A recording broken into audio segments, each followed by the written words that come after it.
Good morning. I'm Ruth Van Lillian, the minister of this congregation. Welcome to the Unitarian Universalist Congregation of Tuscaloosa, a covenantal community founded on love and a common devotion to our free faith. We recognize all the earth as sacred ground, and we welcome each other into this virtual space. We especially welcome those visiting with us. We're so glad that you are here this morning.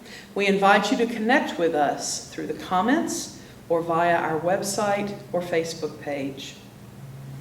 We join with all member congregations of the Unitarian Universalist Association in affirming and promoting our 7 principles, including the inherent dignity and worth of every person, justice, equity, and compassion in human relations, and the goal of world community with peace, liberty, and justice for all. We bear witness to the pain and suffering of persons of color in our communities and across our country, and we continue in our commitment to fight injustice and to search for ways to build a better world. Black Lives Matter. Good morning. I'm Jennifer Horn, the lay service leader for today. There's a link in our order of service in the video description below, along with other useful information. If you're viewing from a smart TV, you may not see the links and comments below. In that case, you can access the links and comments by going to our UU Congregation of Tuscaloosa YouTube channel through the YouTube app on your smartphone, tablet, or personal computer. There are a number of important announcements in the order of service, which you can see linked. Our church website and Facebook page have information about all our online activities. Also, members and friends should read all Newsnet emails and our monthly newsletter to stay updated on congregational matters. We also invite you to our online Zoom coffee hour immediately following the service so that we may join together in real time for community and fellowship. See the link in the links and comments below or in the Newsnet email. We hope to see you there. The prelude prepares us for the service.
We invite you to light a chalice of your own at home. This might be a simple candle in a bowl or something more elaborate that you've made or purchased. We light this chalice as a beacon of our faith and as a reminder of our commitment to a free and responsible search for truth and meaning. We worship together, though we are at a distance, by celebrating that which is sacred to us, individually and collectively.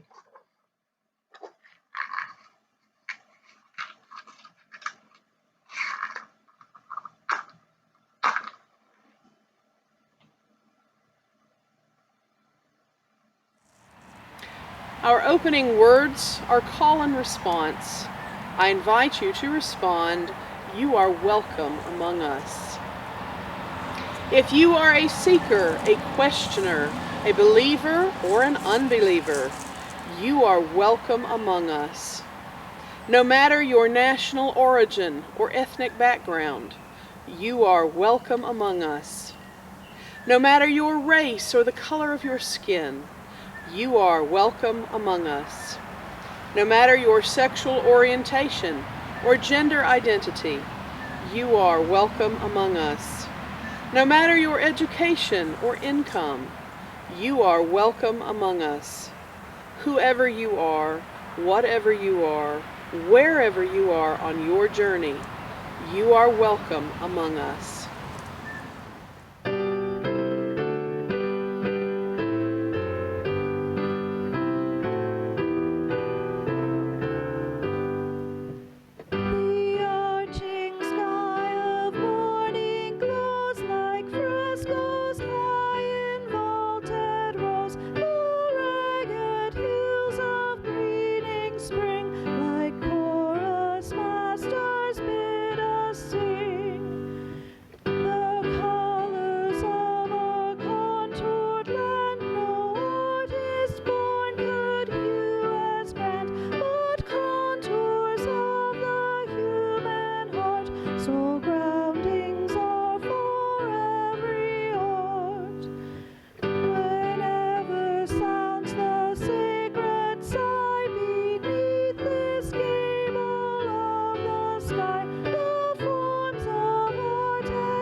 When we gather in loving community, we remember that we do not travel this earth alone.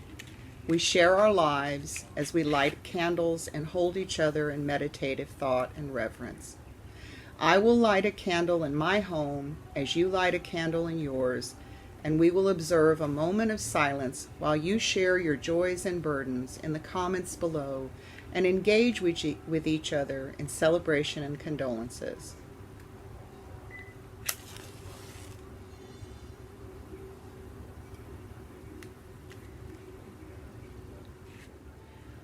I will now light a final candle for all those burdens and celebrations shared in our virtual spaces and for those that went unspoken.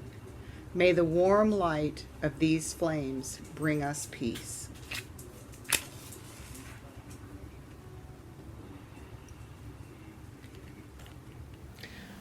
Let us spend some time in silent meditation, and then I will close us with some words from Nelson Mandela.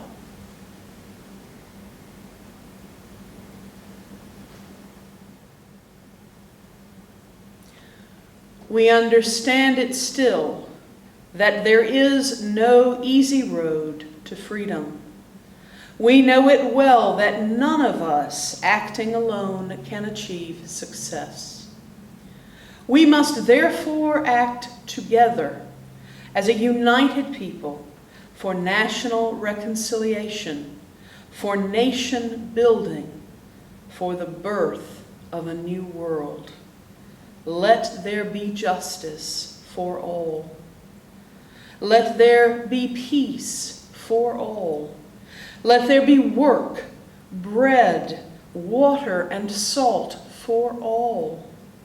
Let each know that for each the body, the mind, and the soul have been freed to fulfill themselves. Let freedom reign. Amen. Shalom. Blessed be. Today's story is from the Enuma Elish, which is the creation myth of ancient Babylon. It's taken from this book called In the Beginning by Virginia Hamilton, which is a collection of creation stories from cultures all over the world. This is the story of Apsu and Tiamat. What was on high had not been named, and firm ground below had not been called. There was but Apsu the begetter, the fresh and sweet water sea, and there was Tiamat, the saltwater sea. They mingled as a single body and soul. There was no hut of reeds, no marsh lands. When there was Apsu and Tiamat and nothing else, they created the great gods. They brought the gods Lamu and Lahamu into being, and for ages these two grew and grew. The gods Anshar and Kishar were formed next, and they grew even taller. The god Anu was their son. He was equal to his father, Anshar. Anu brought the god Ea into being. Ea was wise, understanding, and strong. He was even mightier than his grandfather Anshar. There were none to rival him among the gods. The god brothers banded together in the sweet and salt waters as more of them came into being. They surged back and forth. This bothered Tiamat. Some say she was a dragon. The godsons made her moody with their noise and laughter. Apsu could not stop the brother gods, and Tiamat could not speak to them, for they were too overbearing. Apsu decided to destroy them so that he and Tiamat could have peace. What? Should we unmake what we have made? Tiamat asked. Her mood was dark now. Their ways are awful, these gods, but let us act kindly. Apsu continued to plan evil against the gods, his sons. But the gods heard what was plotted. They became silent, all but one. He was Ea, the All-Wise. Ea made a spell. He spoke the magic, and he put it in the deep of the fresh water that was Apsu. His spell made Apsu fall sound asleep, and then Ea killed him. Ea and Damkina, his wife, dwelled in splendor in this watery place of fate. They called it the Apsu. And in the heart of the Apsu was created the majestic god Marduk. It was Ea and Damkina's doing. They were his father and mother. Marduk looked like a god of gods for all time. His eyes flashed and sparkled. Leader that he was, he walked like a lord of the ages. When Ea first saw him, his heart was filled with rejoicing. He said Marduk was perfect and to be praised as the Most High God. Marduk had 4 eyes and 4 ears. When his lips moved, a fire blazed from within. His eyes scanned everything. He was fearless and radiant. He was best and tallest, boldest and brave. My little son, exclaimed Ea. My son, the sun, son of heavens. Marduk was the son of all. The god Anu then made the 4 winds. They, in turn, brought waves and foam to Tiamat's waters. Diving down, Anu filled his palm and created dirt. Waves stirred up the dirt. Tiamat did not like being upset and so disturbed. She moved and moved day and night. The gods could not rest. We cannot sleep, they said. You let Apsu be killed and did not stay at his side. Now there are 4 winds. You are alone. We cannot rest. You do not love us. Let us make monsters then, Tiamat said. She who could fashion all things gave birth to monster serpents. She made roaring dragons, bloodless and filled with poison. She crowned them with halos so they would look like gods. Looking upon them, the onlooker would perish. Tiamat created the viper, the dragon, and the sphinx, the great lion, the dog, and the scorpion man. She created demons, the dragonfly, the centaur. There were 11 of them that she made herself. And among these creatures, she made Kingu. Tiamat made Kingu the chief of the monsters, and they would battle now against the fairer gods, Anshar and Ea and Anu. They would avenge the death of Apsu. Anu went to stand against Tiamat and her terrible dark brood. But Anu could not withstand her. He had to retreat. Then Ea called his son Marduk, and Lord Marduk was pleased. He prepared himself and stood before the fair god Anshar. I will accomplish all that is in your heart, said Marduk. I will be your avenger and slay Tiamat. But you must make me supreme.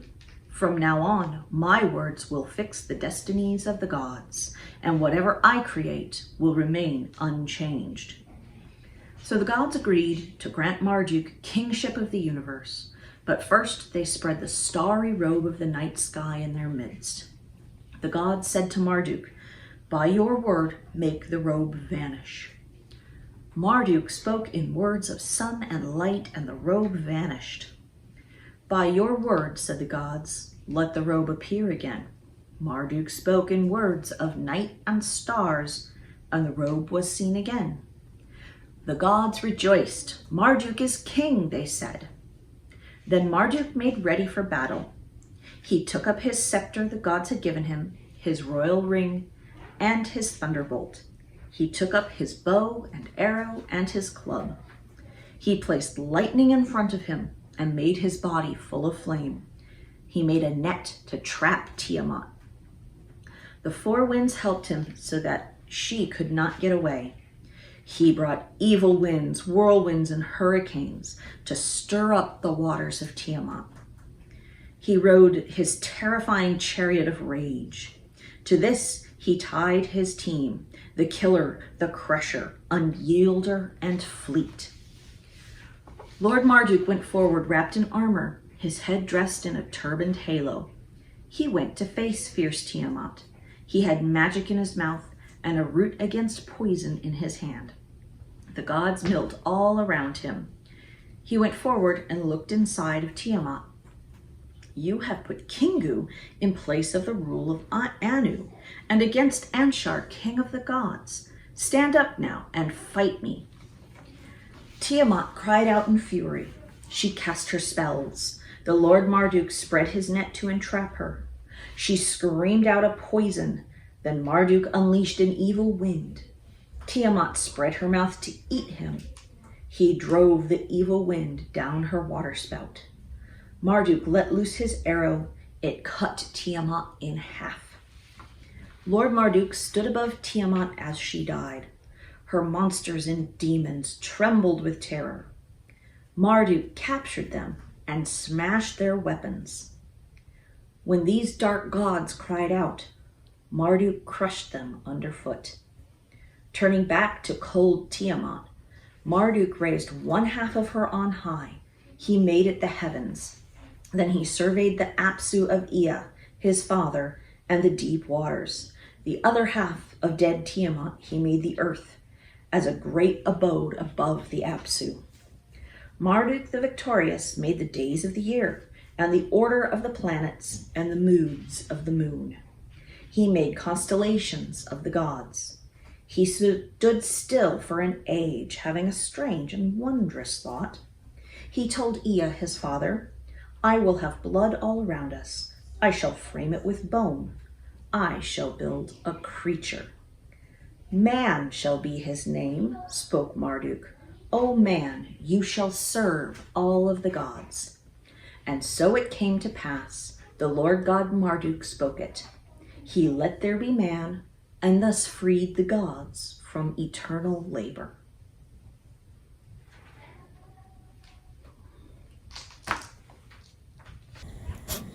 This little light of mine, I'm gonna let it shine. This little light of mine, I'm gonna let it shine. This little light of mine, I'm gonna let it shine, let it shine, let it shine, let it shine. This little light of mine, I'm gonna let it shine. This little light of mine, I'm gonna let it shine. This little light of mine, I'm gonna let it shine. Let it shine, let it shine, let it shine.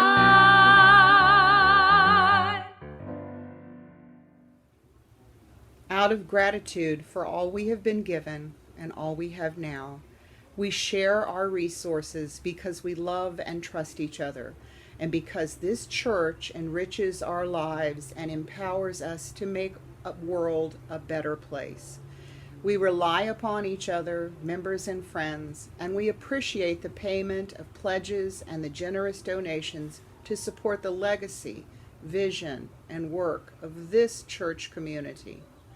Contributions may be made by PayPal by using the link below in the description or mailing checks to UUCT.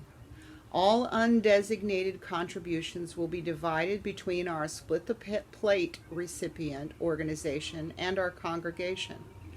Our Split the Plate partner for this month will be shown on the screen as you are listening to this. Please mark your pledge payments to UUCT in the comments field on PayPal or the memo line of your check.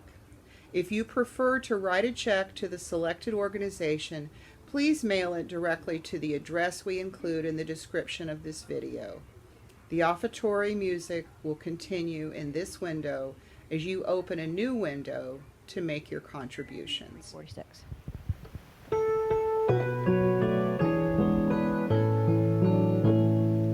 Come sing a song with me. Come sing a song with me.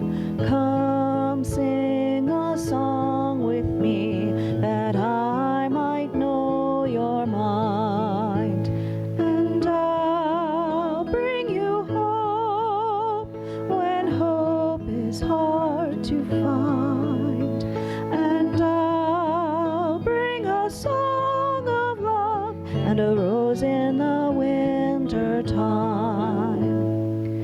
Come dream a dream with me. Come dream a dream with me. Come dream a dream with me, that I might know your mind. And I'll bring you hope when hope is hard to find. And I'll bring a song of love and a rose in the winter time. Come walk in rain with me. Come walk in rain with me. Come walk in rain with me, that I might know your mind. And I'll bring you hope when hope is hard to find. And I'll bring a song of love and a rose in the winter time.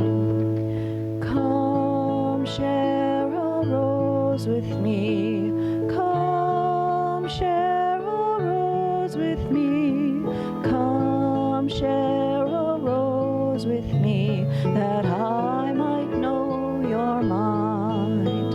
And I'll bring you hope when hope is hard to find. And I'll bring a song of love and a rose in the winter time. By the work of our hands and the generosity of our hearts, our love is made real. Thank you for your gifts. In the beginning. No matter what your background, these are words that are loaded with meaning. It's impossible to hear them without knowing the story that comes next.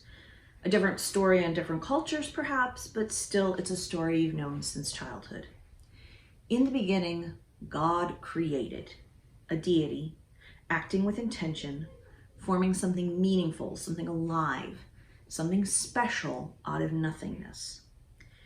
In the beginning, when God created the heavens and the earth was a formless void, and darkness covered the face of the deep, while a wind from God swept over the face of the waters. Then God said, "Let there be light," and there was light.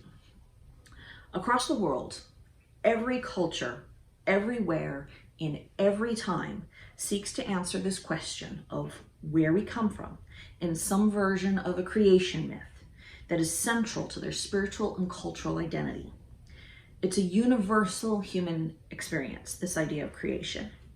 Even in our modern scientific understanding, we can't help but use the same language and the same imagery as the religious stories embedded in our cultural consciousness. When it comes to the origins of all matter, and especially all life, there's very little difference between the sacred and the scientific. Even Erasmus Darwin expressed his ideas on evolution not in dry scientific prose, but in poetry. It was the language of the sacred that would later inspire his grandson Charles to further explore the ideas of how organic life beneath the shoreless waves was born and nursed in ocean's pearly caves. First forms minute, unseen by spheric glass, move on the mud or pierce the watery mass. These, as successive generations bloom, new powers acquire and larger limbs assume, whence countless groups of vegetation spring, and breathing realms of fin and feet and wing.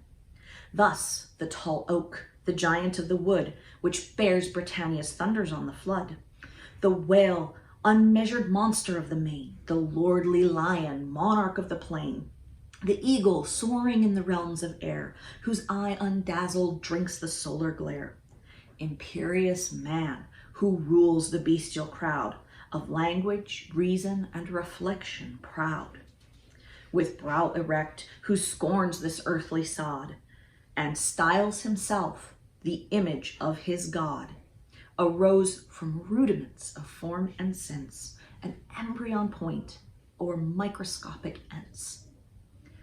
The image of God, another phrase loaded with meaning. What does it mean to be styled an image of God? It's not a concept unique to Judeo-Christian thought. Many creator gods the world over are described as making humankind in their image. If we frame our understanding in the opposite direction, that we as humans create our gods in our own image, then one thing becomes immediately apparent. God is creator. And to be in the likeness of God is to be creative. The thing that separates humankind from all other animal life on planet Earth is the ability to create. Not reason, not logic, but art. From the earliest utilitarian tools to the earliest expressions of song and dance to Paleolithic cave drawings, and on through history, on up to elaborate cosplays displayed at any fandom convention held every year throughout the world. We find meaning in making. We use our creativity to celebrate that in which we find value, and therefore we find value in the making itself. As much as 40,000 years ago, the earliest Paleolithic humans created the earliest art that we know of on the walls of caves throughout modern-day Spain and France.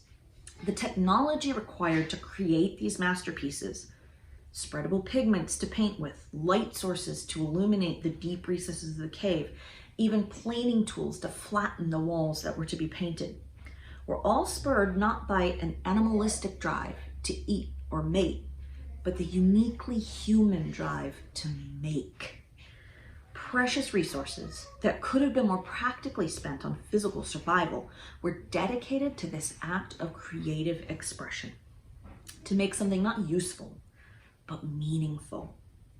These cave artists drew what they knew, mostly animals, the predators they feared and the prey that they hunted, as well as imagery rooted in human sexuality.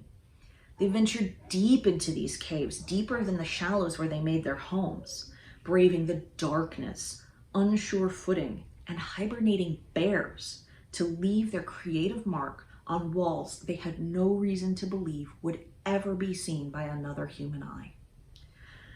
The caves of Western Europe are the best preserved sites, but it's likely that the creative impulses driving these works of arts were as universal a human experience then as they are now, though very little has survived the millennia.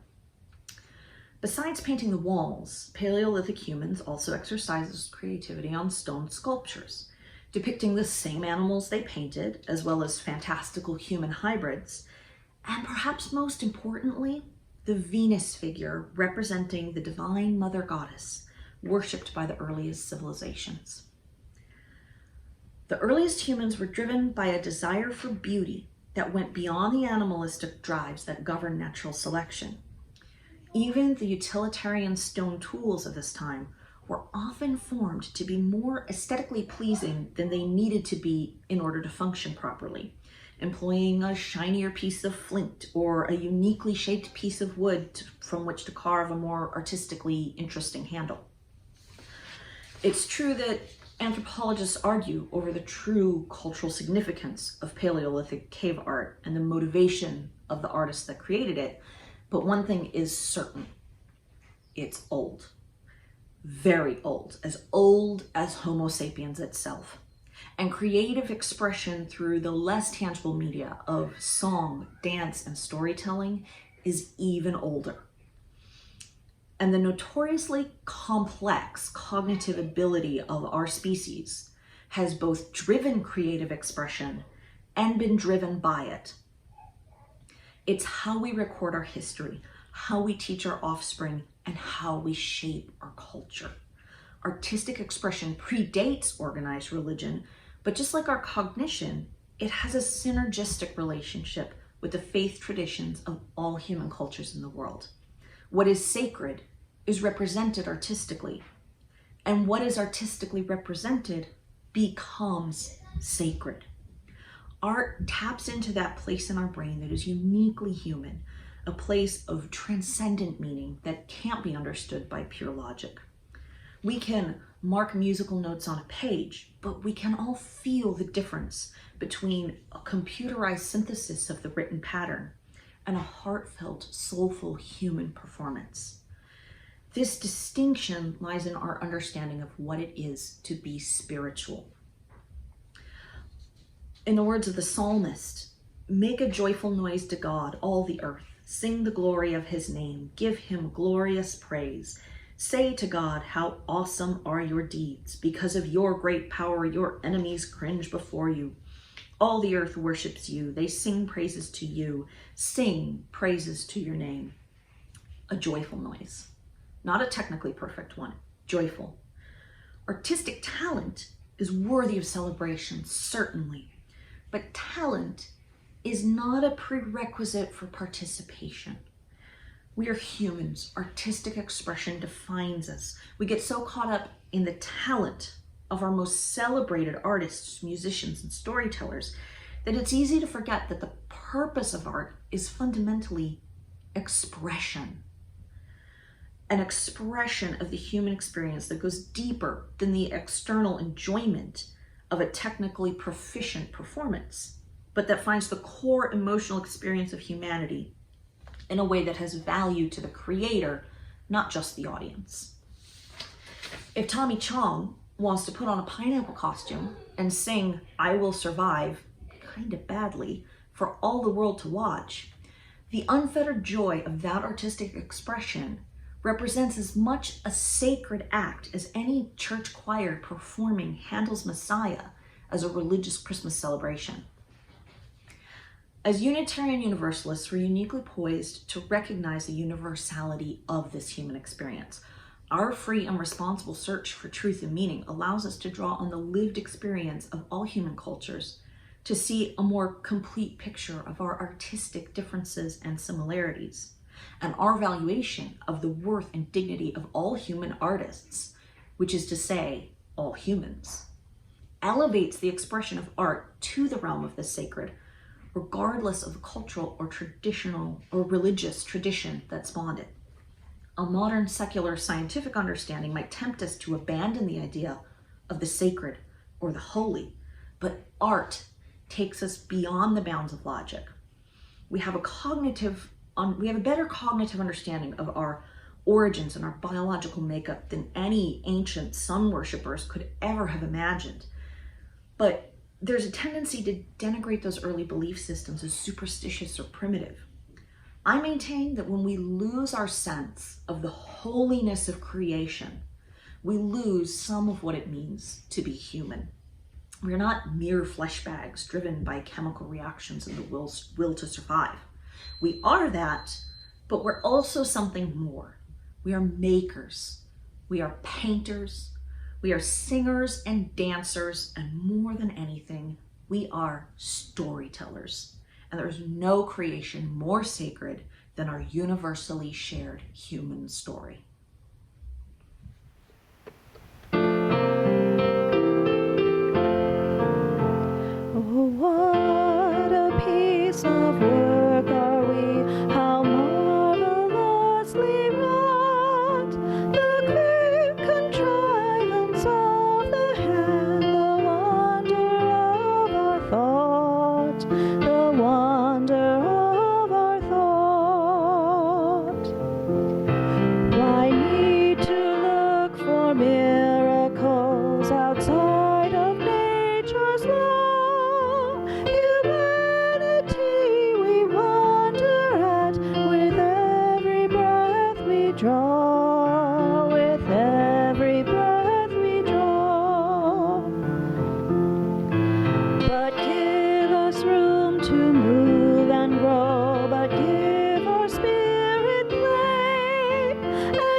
please read with me the words at the bottom of your screen. As we extinguish this chalice flame, let us remember that we carry the light within ourselves, which brings healing to a broken world and hope for the days ahead. Take courage, friends. The way is often hard. The path is never clear, and the stakes are very high. Take courage, for deep down there is another truth. You are not alone. Let us go in peace. Let it be a dance we do. May I have this dance with you through the good times and the bad times too. Let it be a dance. Let a dancing song be heard. Play the music, say the words, and fill the sky with sailing birds. Let it be a dance, let it be a dance, let it be a dance. Learn to follow, learn to lead. Feel the rhythm, feel the need. To reap the harvest, plant the seed. Let it be a dance. Let it be a dance we do. May I have this dance with you through the good times and the bad times too. Let it be a dance. Everybody turn and spin. Let your body learn to bend. And like a willow with the wind, let it be a dance, let it be a dance, let it be a dance. A child is born, the old must die. A time for joy, a time to cry. Take it as it passes by. Let it be a dance. Let it be a dance we do. May I have this dance with you through the good times and the bad times too. Let it be a dance. Morning star comes out at night. Without the dark there is no light. If nothing's wrong, then nothing's right. Let it be a dance, let it be a dance, let it be a dance. Let the sun shine, let it rain. Share the laughter, bear